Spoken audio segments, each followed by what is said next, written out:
was La Rotta, played on my little mini guitar. You'll notice that it's tuned, or sounds higher. It is a third higher, so it would be as if you would put a capo on the third fret of your guitar.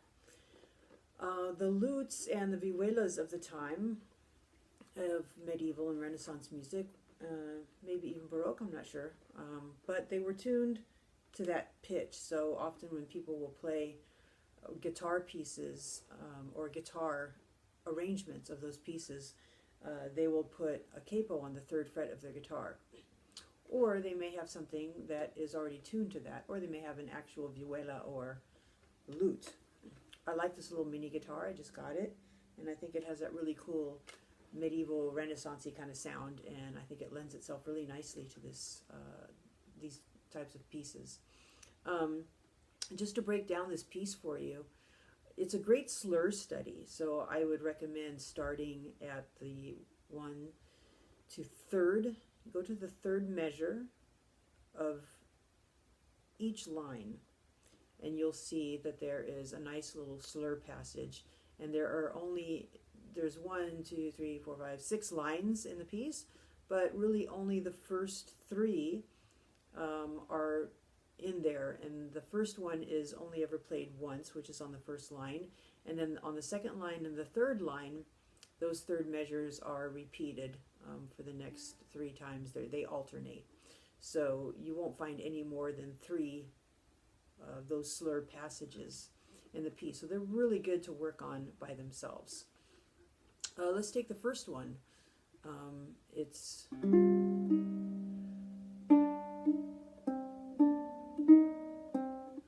and then it ends, so I would practice it just ending on this, just so that you practice getting to that. So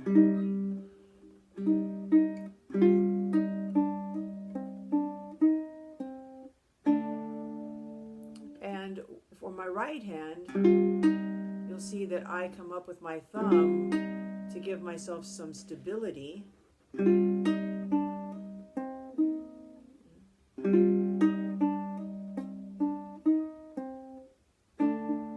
And that's also because in the previous measure, you have a low E that's ringing out.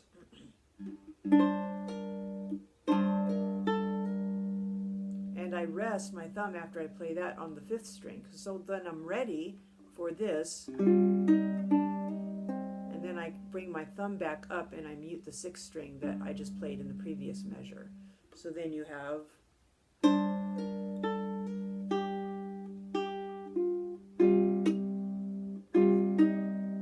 like that. So do that again.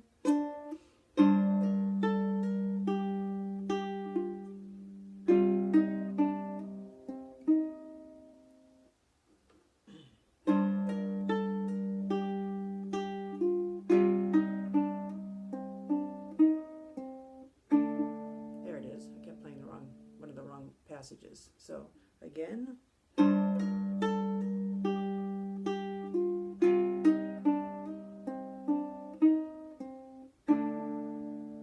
you go. So you saw that thumb action there. Now let's go to the second line, and then you have the same thing where you're going to rest your first finger on the 6th string when you play that passage.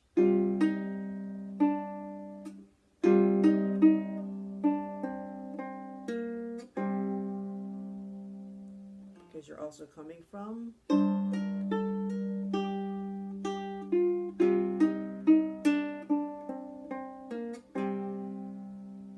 then on the 3rd line, you have the 3rd slur.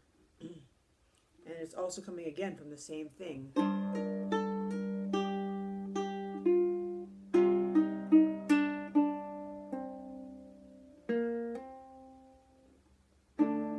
Now, for myself, I don't like switching the 2nd finger as it's indicated in the music on that 2nd part of the slur. I like to wait until the very end to move my 2nd finger. So I'm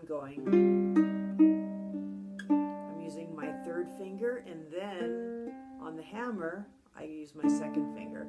Otherwise it just doesn't feel comfortable to me to switch my 2nd finger that soon. There.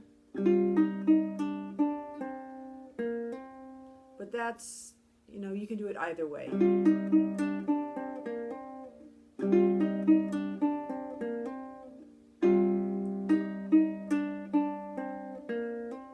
That's how I do it, because my second finger is on the E here, and I like to wait and then bring it down rather than moving that second finger from the E to the A. It just felt a little bit awkward to me.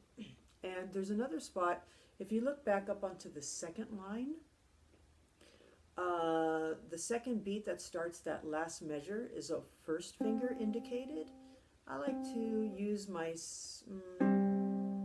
I like to stay on the third finger and then just go like this. I don't see any reason to end here and then to exchange fingers and then to go like that. So I'm going,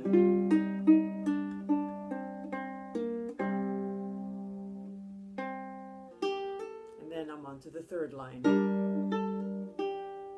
like so. I don't see anything else as particularly tricky in this, so what I would do as a warm-up is I would go ahead and take those third measure and I would just play it down. I would set my metronome on, say, something like 50. The piece can be played at around 70. Between 70 and 80 is a good tempo to shoot for. But if you're just doing a bit of a slur practice, why don't you go ahead and set your metronome to, say, 50 and do something like this. I'm going to play the third measures to practice my slurs. So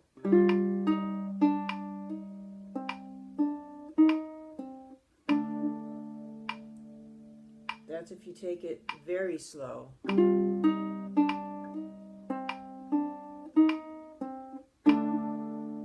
can also go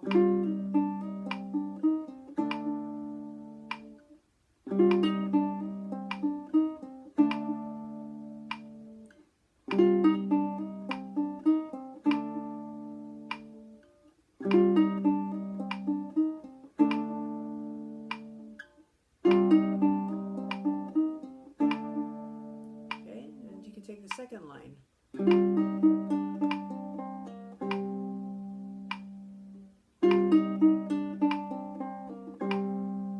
And the third line.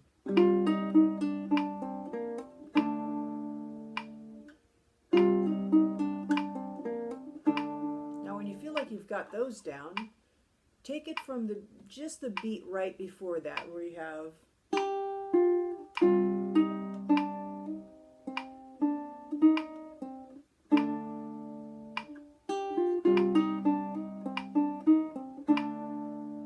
all start that way. The second line,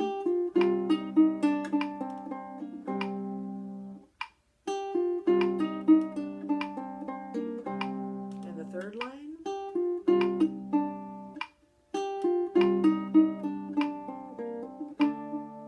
again,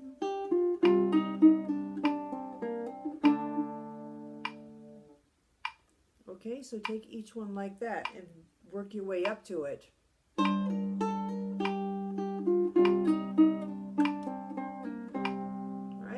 Moved back to the second measure and I played that.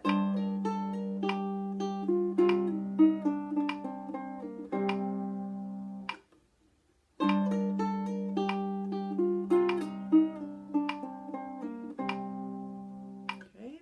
Another thing you want to make sure you're doing with your slurs, a little close up here, is that you're resting that pinky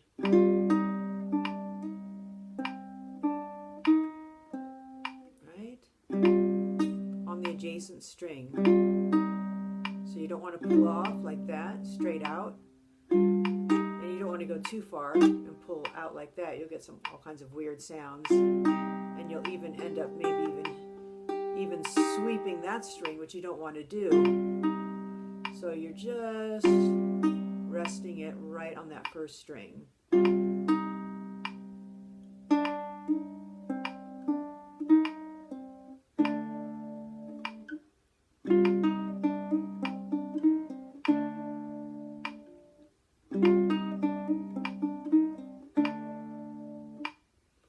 Okay, and don't forget the right hand stability.